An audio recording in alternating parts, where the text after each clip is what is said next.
Hi, my name is Kelly Driscoll. I'm a speech-language pathologist here at MidStar Southern Maryland Hospital Center. And this is Monica from the Stroke Center, and we're going to be going over how to accurately and thoroughly do a swallow screen. And let me just emphasize, swallow screens are not just for stroke patients. They're for any patient in this hospital. Anytime you might need to do a swallow screen on any patient. We want to prevent aspiration pneumonia, not just with our stroke patients, but for patients throughout the entire hospital. So I'm going to start showing you how to find the swallow screen in the computer. So what you're going to do, you're going to come down here, you're going to click on CVA TIA, and once you do that, you're going to come over here, scroll down. Oop, I went a little too fast. Let's go to back to CVA TIA, and then I'm going to scroll down, and I want to find the stroke swallow screen, and there it is.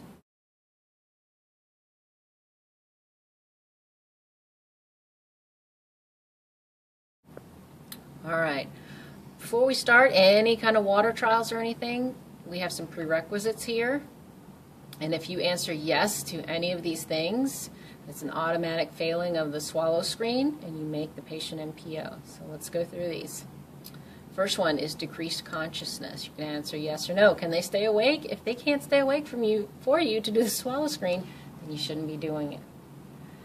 The next one, controlling of their secretions. If they've got constant wet, gurgly, upper airway, pharyngeal secretions they can't clear, then you should keep them NPO. The next one, new onset of slurred speech / voice change. I think that's pretty self-explanatory. We all know what slurred speech sounds like. Then you need to keep them NPO. New presence of a facial weakness. Again, we're going to keep them NPO. An absent or weak cough. They're not able to do that for you on command. Yes or no. And finally, their O2 saturation rates. If they cannot maintain adequate O2 saturation rates on at least 92% consistently on nasal cannula, then you need to fail them, keep them NPO. Saying I have around here is you need to be able to breathe before you can swallow. If they're having such respiratory stress, if they're working too hard to breathe, you should not be putting anything in their mouth to feed them. So, again, all of these, if you answer yes to any of these, then that's an automatic failing of the swallow screen. Let me remind you that these swallow screens can be redone at a change of every shift. If things can and do change pretty quickly in a hospital setting. If they suddenly become awake enough, then you can start the swallow screen again. If their slurred speech resolves, you can redo the swallow screen again. If they now have a steady respiratory status, you can redo the swallow screen. Again, I recommend maybe every 12 hours, maybe every change of shift.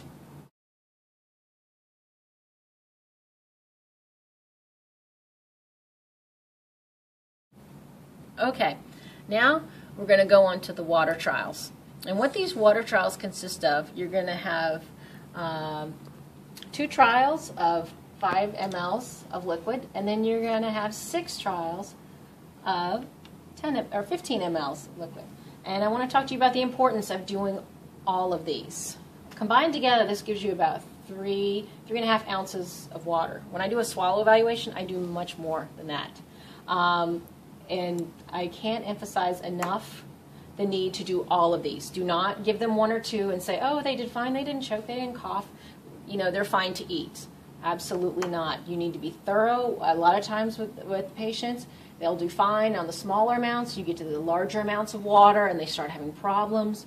Or, maybe some of them will kind of intermittently aspirate and they'll do fine on a couple, and then all of a sudden you start hearing choking and coughing. Just can't emphasize enough. You need to do all 8 trials. So, assuming that everything was okay in the prerequisite water trials, when you go directly to the water trials, you start off with the 5 cc's. You're looking for things like choking, coughing, throat clearing. Those are all signs that they're having problems. Wet vocal quality, they sound like they're underwater. You need to listen for that. Also, You need to listen. Don't just run out of the room after the swallow screen's done. Stick around for a minute or two. Make sure you don't hear a delayed cough. Sometimes that will happen. Patient will have a delayed reaction and will cough a minute or two after the water trials are over. So very important to push the system. Don't stop at 2 or 3 trials. Keep going. You want to do all 8 of them.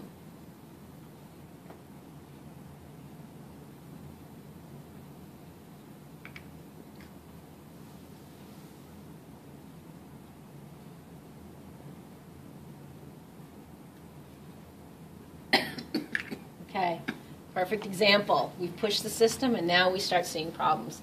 So, if your patient fails the water trials, you're going to stop right there. You hear the coughing. You don't need to go any further.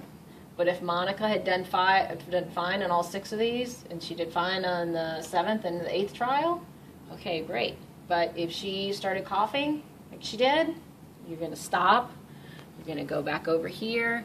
Did the patient pass or fail? You're going to go over here. If they passed, great. All right. Now, if they fail, what you're going to do, you're going to make them NPO. You're not even going to give them the meds by mouth. You're going to notify the physician, and you're also going to notify the speech therapist. So, a couple of things I want to reiterate with you, very, very important. This swallow screen is not for stroke patients, not just stroke patients. It's for all patients throughout the hospital. Just because you're not on a stroke floor doesn't mean that you may not be asked to do this. Very important. Lots of medical conditions cause swallowing problems, not just strokes. Let me also reiterate to you the importance, especially when you've got a patient coming in on a Saturday afternoon and they fail that initial swallow screen. It can be done and it should be redone. Change of every nursing shift. Said a lot people change very quickly in a hospital setting. If they improve, you can redo that swallow screen. And that's about it. And I thank you very much for your time, and I look forward to seeing you on the floors.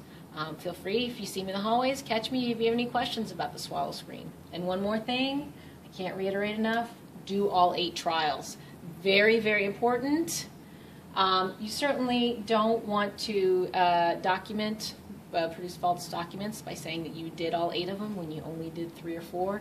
We're acting in the best interest of the patients, and I can't emphasize that enough. Do all 8 trials. Good luck, and I'll see you in the hallways.